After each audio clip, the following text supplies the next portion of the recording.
Hey everyone, welcome back to the channel. In today's video, I'm going to show you guys how to cancel a Fundbox application. If you change your mind or you submitted by mistake, here's how to cancel your Fundbox application fast. Step 1, log into your account. Just visit fundbox.com and log into your dashboard using your account credentials.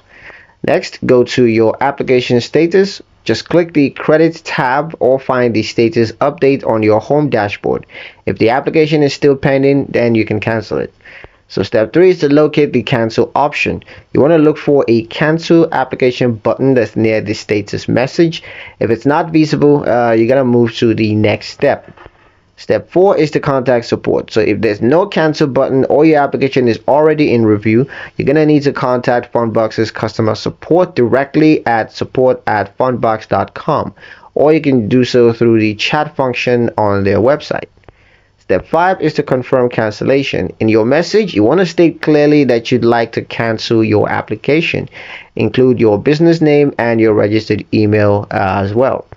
Step 6 is to watch for confirmation. Fundbox will typically confirm cancellation within 1 to 2 business days. Your data will no longer be processed after that. Done. Your application is cancelled and your business info is secured. Remember that you can reapply anytime when you're ready. And that's pretty much it for the video, guys. Hope you liked it. Hope you found the information here useful enough. If you did, like, share, and subscribe for more helpful tutorials. Thank you guys for watching, and we'll see you in the next one.